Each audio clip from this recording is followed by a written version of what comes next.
कहाँ है बेटियों की इज्जत? बेटी बचाओ बेटी पढ़ाओ का नारा लगाने वाले, अगर यकीनन आपका ज़मीर जिंदा है तो दो। ये जो अभी 31 दिसंबर की रात को बेटी का जनाजा निकाला गया उसको इंसाफ दो, उनके मुजरिमीन को कैफर किरदार तक पहुंचाओ। क्या पहुंचाएंगे आप जनाब? आप तो बसे बसाए घर को उजाड़ने की कोशिश करते हो रहा है ना। उत्तराखंड में पूरी बस्ती बसी हुई है कि नहीं? 4000 घर है उस बस्ती में, हल्द्वानी, उत्तराखंड के हल्द्वानी में। और अब आए निकल कर क्या कहा जा रहा है कि ये जो पूरी बस्ती है, इस बस्ती, ये बस्ती रेलवे की जमीन पर बसी हुई। 4000 घर है, तकरीबन 40,000 लोग हैं। पता है क्यों? वो पूरी बस्ती एक शहर की शक्ल में है, छोटा सा शहर कस्बे की शक्ल में। और सिर्फ बस्ती वो नहीं, झोपड़पट्टी वाले नहीं है, बाज़ाब्ता आलीशान बिल्डिंग है। 1960 से वो लोग रह रहे हैं। 1960 का नक्शा आज मैंने न्यूज के अंदर में देखा, बात आ गई तो बता रहा। और सिर्फ लोग रहते नहीं, वहां 4 सरकारी स्कूल भी है और सरकारी पानी की बड़ी टंकी भी है और 11 प्राइवेट स्कूल भी है, सरकारी बैंक भी है, SBI बैंक भी है वहां पे। अब बताइए, उस घर को तोड़ने की बात की जा रही। क्यों जी? इतने साल से कहां सो रहे थे? इतने साल से वो पीले रंग के नोट में आप अपने ईमान को बेच रहे थे। सन 2016 के बाद में वो 2000 के वो गुलाबी नोट में आप अपने ईमान को बेच रहे थे। वो अधिकारी लोग जो बिजली बिल भी जारी करते थे, पानी का बिल भी लेते थे, टैक्स भी लेते थे, तब क्यों नहीं जब सरकारी स्कूल बना तो क्यों नहीं ऑब्जेक्शन उठाया? हजरत उमर फारूक की जिंदगी उठाकर देख लो, अगर कहीं पर कोई बेघर होता तो खुद से तिरपाल उठाकर, कपड़े उठाकर और प्लास्टिक उठाकर ले जाकर जनाब उसका तंबूरा बनाते थे जाकर कि ये बेघर है, ये इंसान, इसके सर पर छत होना चाहिए। इस्लाम से मुकाबला करने चले हो। हजरत उमर फारूक कंधे के ऊपर जनाब अनाज की बोरियां और आटे की बोरियां लेकर और हाथ में घी की थैलियां लेकर रातों को बस्तियों में गश्त लगाते थे कि किस घर के अंदर बच्चा भूखा नहीं सोया है, रो रहा, उसके घर के अंदर में खुराक पहुंचाते थे। आज बसे बसाए तुम बस्ती को उजाड़ने की कोशिश करते हो। तकरीबन 1.25 लाख बच्चे अपनी इज्जत को बेचती हैं, तब जाकर उनका घर का चूल्हा जलता है। क्या कहा गई भारत के संविधान का आर्टिकल 21 जिसमें कहा गया protection of certain rights and personal liberty. हम देश के वासी हैं तो हमारी घर की और हमारी जान की, हमारे इज्जत और आबरू की रक्षा करना भारत के गवर्नमेंट की है। आज बिल में छुपे बैठे, कहां चले गए थे? 1960 से वो लोग वहां पर रह रहे हैं, सिर्फ इसलिए कि वो कलमा पढ़ने वाले, सिर्फ इसलिए कि वो मुसलमान है। पता है क्यों? कहा जाता है कि वहां इस बार कोई कैंडिडेट था बीजेपी का, वो हार गया MLA में। उत्तराखंड में भी जो सरकार बनी, इसीलिए पहले से जो मामला दर्ज था उसको पेंडिंग में था, उसको अभी स्टार्ट करके बाज़ाब्ता उस पूरी बस्ती को खाली करने की कोशिश की जा रही। क्या है ये? आप हार गए, आप शराबी थे, कबाबी थे, लुटेरे थे, लोगों ने नहीं पसंद किया आपको, तो अब उसके घर को खाली करवाएंगे। 1960 से जो लोग रह रहे, ठीक है करवाइए, अगर उन लोगों का कब्जा नाजायज है, हराम है, तो उनको सही कोई दूसरी जगह भी दीजिए। उनका घर तोड़ेंगे तो उनका घर बना करके दीजिए। ये होती है बात। पहला मर्तबा आप ऐसा नहीं हो रहा भारत के अंदर, एक जगह से दूसरी जगह बस्तियों को शिफ्ट किया जाता है, लेकिन पहले उसका इंतजाम किया जाता है। ये नहीं कि नोटिस जारी है 10 तारीख से तुम्हारे घर को बुलडोजर से तोड़ देंगे। बुलडोजर ही चलाना है तो कोर्ट को क्यों बनाया है जनाब? सुप्रीम कोर्ट, हाई कोर्ट क्यों बना है? डिस्ट्रिक्ट कोर्ट क्यों बना? सेशन कोर्ट क्यों बना? खत्म कर दीजिए, ताला लगा दीजिए। इस्लाम में इसकी इजाजत है? बिल्कुल नहीं। अल्लाह के नबी अलैहिस्सलातु वस्सलाम ने किसी भी इंसान पर, बल्कि खुद खुदा का कुरान कहता है फल्यौम ला तुज़लमु नफ्सुन शैआ, अल्लाह तबारक व तआला किसी इंसान पर, किसी बंदे पर जुल्म नहीं करते जर्रा बराबर, कल क़यामत में भी नहीं करेंगे। इस्लाम से मुवाजना करते हैं किसी भी चीज को। इस्लाम का कोई भी मैटर, इस्लाम का कोई भी मसला, एक एक मसले को आप उठाकर देख लीजिए, हिकमत से खाली नहीं है।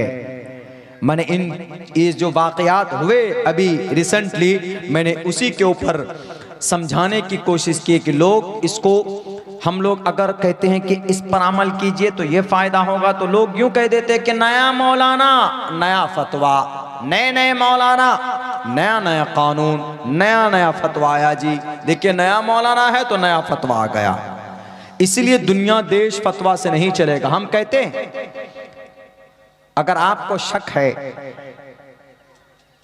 इस्लामिक जो सिस्टम है उस सिस्टम से ज्यादा नहीं, सिर्फ एक साल हमारे किसी एक स्टेट में, एक साल किसी एक स्टेट में इस्लामिक निजाम जो है उस हिसाब से एक साल तक आप सिर्फ उस स्टेट को चलाने की इजाजत दे दीजिए, तो मैं दावे के साथ कह सकता हूं जिना का बाजार खत्म हो जाएगा, चोरी बंद हो जाएगी, बेईमानी सब खत्म, अय्याशी शराब नोशी सब खत्म, जवान बेटियों की इज्जत और आबरू को लूटना सब बंद, सारी चीजें नॉर्मल हो जाएंगी। सारी चीजें आप सिर्फ एक साल इस्लामी निजाम के तहत आप खुद चलाएंगे। नहीं तो पूछो गांधी जी से, महात्मा गांधी ने क्या कहा था कि इस दुनिया के अंदर अगर बेहतरीन कोई रूलर रहा है तो उसका नाम उमर फारूक रजी अल्लाह ताला। कौन? महात्मा गांधी। यहां तक कि डॉक्टर भीमराव अंबेडकर ने भी कसम खा करके कहा था अगर बुराई से, बेईमानी से समाज को, गांव को, सिटी को पाक करना है तो कुरान के कुछ संविधानिक चीजें संविधान में दाखिल किया जाए, उस पर अमल किया जाए। मैंने इसलिए नहीं किया वरना लोग कहेंगे कि आप खुद जब इस्लाम से प्रभावित थे तो आपने इस्लामी कानून इसमें दाखिल करने की कोशिश की। डॉक्टर भीमराव अंबेडकर इस्लाम से बड़ा मुतासिर था। वो एक जगह एक मौके पर आया भी था, कम से कम अपने कई हजार अनुयायी के साथ में इस्लाम कबूल करने के लिए कि we want to convert my religion into the Islam आया था वो। लेकिन उनको किसी बड़े लीडर ने, नाम नहीं लूंगा, किसी बड़े लीडर ने कहा कि अच्छा आप मुसलमानों में मुसलमान बनने जा रहे हैं, क्या बनोगे आप? बोलो, तबलीगी बनोगे कि जमात इस्लामी वाला मुसलमान बनोगे कि अहले हदीस वाला मुसलमान बनोगे कि देवबंदी वाला मुसलमान बनोगे कि बरेलवी मकतबे फिक्र वाला मुसलमान बनोगे? उसमें उलझा दिया उसको। बोला अच्छा इसमें भी ऐसा होता? कहा ऐसा होता है, डंडा लाठी सब कुछ चलता है इनमें, एक दूसरे के खिलाफ हैं वो लोग भी। वो बेचारा इन चीजों को देखकर फिर अपना उसने सोचा कि भैया हम वहीं पर ठीक है जहां पर हैं। तो कभी कभी हम लोगों के भी झगड़े, आपसी झगड़े, वो दूसरों की हिदायत में रोड़ा बन जाता है। बहरकैफ हम लोगों को लड़ने के लिए कुछ नहीं करना है, बल्कि हमें तो मिलकर रहना है, हमें कुरान और शरीयत पर अमल करना है, हमें एक दूसरे के खिलाफ नहीं जाना। मेरे नौजवानों, जलसा आपने किया बहुत अच्छा है, लेकिन कितनी अच्छी बातें हमारे उलमाए किराम के जरिए से आपको बताई गई, इस पर अमल हम कितना करते ये देखने की चीज। हमारी समाज की बहू बेटियां, आज तो बेटियों के ऊपर ज्यादा बात हो गई और होनी भी चाहिए, इसलिए कि कुरान करीम में अज़्ज़ानियतु वज़्ज़ानी दो लफ्ज इस्तेमाल हुआ है। अज़्ज़ानियतु जिना करने वाली औरतें, इसका मतलब यह होता है कि शुरुआत, इशारा शुरुआत औरत की तरफ से की जाती है। अगर नहीं तो कुरान करीम अज़्ज़ानियतु वर्ड औरत के लिए इस्तेमाल हुआ है, अज़्ज़ानी बाद में इस्तेमाल हुआ। इसीलिए बहुत सारे हजरात मुफस्सिरीन ने नुक्ता बयान किया कि हमारे औरत को, समाज की बेटियों को बहुत ज़्यादा संभल कर रहने की ज़रूरत है अपने घरों के अंदर। इसीलिए उनका मकाम भी बहुत ज़्यादा बुलंद बाला रखा। हमारे हिंदू भाइयों की किताब में तो यूँ कहा गया, यत्र नारी यस्तु, मैंने कई जगह पर इसको एक्सप्लेन किया है, यत्र नारी यस्तु, जिस घर में नारी बसती है, रहती यस्तु, पहले अम्र है, पहले अम्र, पहले ये हेल्पिंग वर्ब है, यत्री नारी यस्तु, वुमन या गर्ल जिस घर के अंदर रहती है,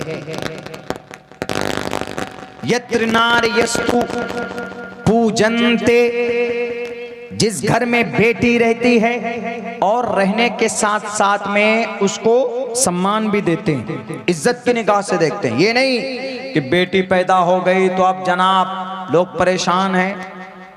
कुफ्फार मक्का, मुशरिकीन मक्का ज़माने जाहिलियत में ऐसा होता था। बेटी का जन्म हुआ, शक्ल में 12 बज जाते थे। जिसके घर में बेटी का जन्म होता, लोग पूछता रहे क्या हुआ, शर्म से नहीं बोलता था कि मेरे घर में बेटी का जन्म हुआ। क्यों? उसको बहुत बुरी बात समझते थे। बेटी का जन्म हुआ तुम्हारे घर में, अरे डूब मरो तुम। लोग ताना भी देते थे। तो इस डर से, इस बदनामी से कि बेटी का बाप तुम, बेटी तुम्हारे घर में बेटी, फौरन दफन करो। इसलिए कहा गया यत्र नार्यस्तु पूजन्ते, जिस घर में बेटी आई लेकिन उसके साथ साथ में पूजन्ते, दोनों ने पूजन्ते कहा के हे एशः कहा, ये क्या है एशः के हे, ये दोनों क्या है, ये द्विवचनम है। संस्कृत में द्विवचनम दो को बोलता है। पूजनते, दोनों माँ बाप ने उस बेटी की इज्जत की। इज्जत की का मतलब सही परवरिश की, सही तरबियत की, बेटी की सही बातें बताई। उसको ज्यादा मॉडर्न नहीं बनने दिया कि बेटी हाँ जाओ तो मैयाशी करो, किसी लड़के के साथ घूमो फिरो, मौज मस्ती करो, नहीं। पूजनते, उसको कल्चर सिखाया। जिस घर में पैदा हुई उस घर का अकीदा, कॉन्सेप्ट, अकीदा बताया, कॉन्सेप्ट बताया, यानी उसको दीनदार बनाया। पूजनते, ऐसे घर में जहां बेटी हो, बेटी की इज्जत हो और बेटी की सही परवरिश हो। हिंदू भाइयों की किताब में है रमन्ते तत्र देवताः यत्र इन तत्र तत्र देवताः, उस घर में ईश्वर वास करते हैं। हम अपनी जुबान में क्या तरतीब देंगे इसको, हम अपनी जुबान में क्या बोलेंगे उसको। जिस घर में बेटी हो, अल्लाह के नबी ने इसकी क्या तशरीह की, अल्लाह के नबी ने इसकी तशरीह की, जिस घर में बेटी का जन्म होता है, चाहे एक बेटी हो, 2 बेटी हो, 3 बेटी हो, जिस घर में बेटी हो और उस शख्स ने उस बेटी की परवरिश की, उस शख्स ने, गरीब है, मजदूर है, कोई दिक्कत नहीं, परवरिश की सही, उसको दीनदार बनाया, उसको अच्छा बनाया, उसको पढ़ाया लिखाया, उसको अकीदा बताया, उसको नमाज सिखाया, उसको रोजे की फर्जियत बताई, उसको शौहर का क्या मकाम, माँ बाप का क्या मकाम, यानी उसकी परवरिश की, सही ढंग में परवरिश की। तो अल्लाह के नबी फरमाते हैं कल क़यामत में मेरे साथ वो शख्स कैसे खड़ा होगा, ऐसे मैं, ये वो शख्स ऐसा होगा। ये देखिए कितना बड़ा मकाम। कल क़यामत में जहां इंसान नफ्सी नफ्सी के आलम में मुब्तला होगा, बेटा मां को देखकर भाग जाएगा, बाप बेटे को देखेगा भाग जाएगा, शौहर बीवी को देखकर कोसों दूर। लेकिन उस वक्त अगर किसी को जरूरत होगी एक एक नेकी की, अपने फैमिली वालों को ढूंढेगा, नहीं मिलेगा। लेकिन ऐसे ऐसे खतरनाक और ऐसे परेशानी के आलम में अल्लाह के नबी के साथ वो खड़ा होगा। कौन? जिसके घर में 2 बेटी या 3 बेटी और सही परवरिश की। तो अल्लाह के नबी फरमाते हैं कि मेरे साथ कल हश्र के मैदान में, कल क़यामत में, योम जज़ा, द डे ऑफ जजमेंट, ऐसे खड़ा होगा। यत्र नारयस्तु पूजन्ते रमन्ते तत्र देवताः तत्र तास्तु न पूजन्ते न रमन्ते न तत्र देवताः।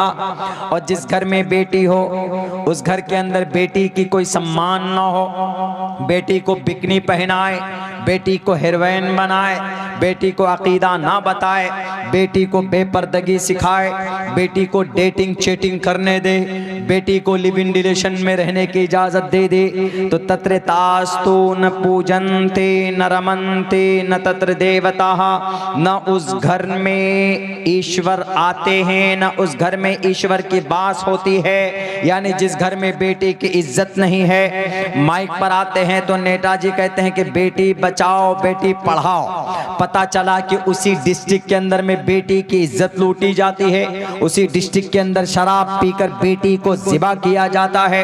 पता चला कि गरीबी की वजह से उसी इलाके के अंदर बेटी अपनी इज्जत को बेचती है। आपके कलकत्ता शहर में तकरीबन 23,000 बेटियां अपनी रातों को, अपनी इज्जत को बेचती।